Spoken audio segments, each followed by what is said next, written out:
به امر خدا برگ نریزد ز درخت، گر امر شود نه برگ ماند نه درخت. السلام علیکم به کل تماشابینان و هواداران شبکه صدای امید. امروزها دیده شدیم که خبرها در شبکه‌های اجتماعی و ایمو و واتساپ هر سایت‌ها در پخش کرده‌اند.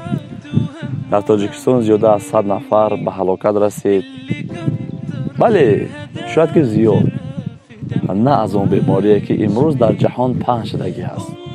برادرای عزیز، ابو علی ابن سینا الله رحمت و مغفرتش کند میفرماید وهم یعنی واهمه نصف بیماری است.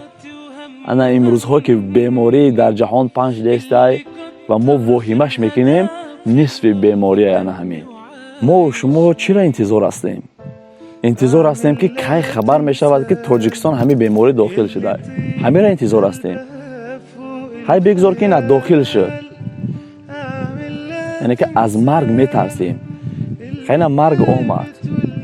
برای همین مرگ چی تیاری دیدگی هستیم؟ ما و تو چی تیاری دیدگی هستیم؟ گفتم که به امر خدا برگ نریزد ز درخت، گر امر شود نه برگ ماند نه درخت. به همین هم در تاجیکستان صدها کس ها میمیرد. به انا همین بیماری هم آیا مرگ یاشی و پیری نمیگه؟ کدام لحظه ای که خواه آمدن میگیره ما و شما رو گرفته رفتن میگیره. لیکن برای مرگ ما و تو چی تیاری دیدگی؟ و همگی معلوم است که ما و شما در آخر زمان هستیم. یعنی که بسیاری سوال میکنن که قیامت کی میشه؟ خیلی قیامت کی میشه شاید طرف مون. برای قیامت چی تیاری دیدگی؟ چی؟ دست خالی میرویم؟ اما انسان هایی که نماز نمیگذاشتند و زنا میکردند و عرق مینوشیدند و تهمت میکردند، حق مردم میخوردند، اکنون وقت انا همون رسیده که توبه کنید. یک کوچکترین لشکر خدا را نگاه کنید که در یک ثانیه همه ما و شما را از بین میبره. که اگر خداوند غضب خدا را ما و تو میبیاریم، وقتی نماز نمیگذاریم، در زمین خدا زنا میکنیم، عرق مینوشیم، تهمت و فسادکاری میکنیم، غضب خدا را بالا که میکنیم، خداوند انا خیلی لشکراش سر دادن میگیرد. ولی هیچی نیست. اکنون ما و شما باید بفهمیم که خدا قدرت بزرگ داره. از درای دیسکوتیک ها برگردیم، عرق می پرتویمش، زنا میکردیم ترکش کنیم، نمازها را قضا میکردیم در وقتش خوانیم، در حق یک برادرمان تهمت میکردیم اکنون بسش کنیم، به سوی خدا برگردیم. برادر جانا، اگر بخواهی ایمانت مستحکم شود، زیاد از حدیث های رسول اکرم صلی الله علیه و سلم با خبر باش، یا بخوان یا بشنو. پرتو پریکول و ارتیستی و رپ و دیگر چیزهایی که امروز برای ما و شما فایده ندارد. وقتی آن نیست دیگر، وقتی آنی هست که ما و تو باید ثواب جمع کنیم. یک چیز تیاری ببینیم، تیاری به مرگ. مگو ای تشنه فردا آب نوشم، با پیری در ره اطاعت بکوشم. میگه نگو ای جوان من وقت پیر شدم با طاعت و عبادت میکنم. با بوی پیری چندین نوجوانی میرفت به توبه از این دار فانی. با امید پیری شدم لیکن در جوانیش دنیا را پدرود گفت رفت. میبینید انا همین ها را، همین علف را، درخت را، هر چیزی که در دنیا رویدگی است، هر چیزی که وجود دارد، حشرات، حیوانات، همه همین چیز خدا را ذکر میکنند، خدا را عبادت میکنند. لیکن ما بندگان خدا را احساس عبادت نمیکنیم. یک روزه چند بار نماز را قضا میکنیم، نماز با حضور دل نمیخوانیم، سراسیمه‌وار نماز میخوانیم و در حق یک برادر تهمت میکنیم، نماز میخونیم و زنا میکنیم، نماز میخونیم و عرق مینوشیم، همین کارهای بد میکنیم. همون نماز ما برای ما چی فایده دارد؟ انسانی نمازخوان باید نمونه باشد. ما باید در بین دیگر انسانهایی که زنا میکنند و عرق مینوشند و در بین اونها باید ما نمونه باشیم وقتی که نماز میگذاریم. اگر نماز ما رو از کارهای بد من که نکرد، این نماز ما بدونه که در درگاه خدا قبول شدگی نیست. انا همین نماز قبول نشده است که ما از همین راه بد برنگشتیم. امروز که اینترنت خدا برای ما یک نعمت دادگی هست که همین سخنهای حق به شما میرسد، باید شکرانه کرد.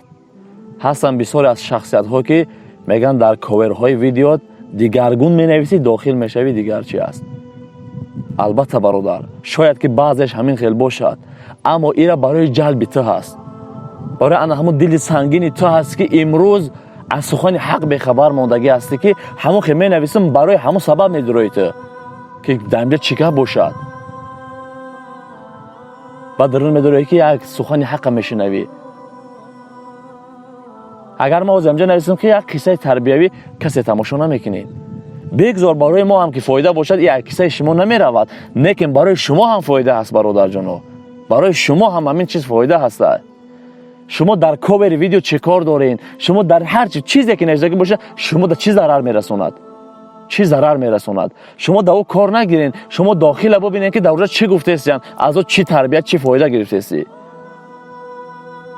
در عربستان تماشا بکنین، مردم به هر یک چیزای فریب میکنن که با اسلام جلب میکنن، با دین خدا جلب میکنن. در کاورهای ویدیو یک چیزای مینویسد که عقل انسان در جا نمیگیره. امام مهدی برآمده، در کاور ویدیو صورتش نشون داده که امام مهدی برآمده. داخل میشوین که قصه های تربیوی، چیزای تربیوی های با چیز با اون سببه که مردم همون خیلی چیز دیده و جلب میشه و تماشا میکنه، به خودش یک فایده میگیره.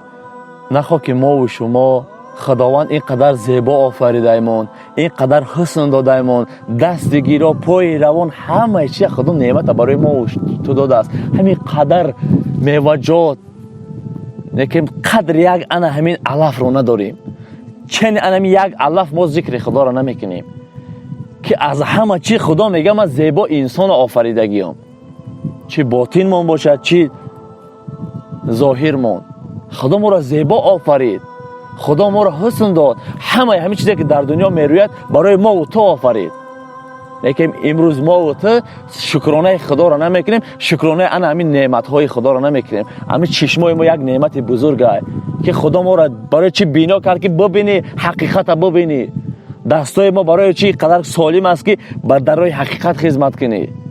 زبان ما را برای چی گویا داد الله مهربان که خدمت بکنه در راه خدا، یک سخن حق برسان به مردم. یا هم یک نعمت بی‌بها است، یک نعمت بی پایان است. بگذار با شخصیت کسی کاردار نشوید، با سخن او کاردار شوید که او کی است و چی گفته است. ما چی کار دارم و چی کار است چی کار نیست، ما او سخنش بشنوم. هست ما شخصیت ها را دیگه هستم که در چی کارهایی نیستند، شخصیت های دیگه که در ما بدی کرده هستند، لیکن با ما تماشاش میکنم، با سخن همون گوش میکنم، شاید یک ذره سخن هوای برای ما فایده داشته باشه. الحال وقتی خواندن که اسپید نمیکنین، لااقل همون را گوش بکن. سخنهای ما گفتم اگر در کتاب باشد شاید که تو یک ساعت هم یا بخونی، لیکن در همینجا در 10-15 دقیقه تو گوشش میکنی.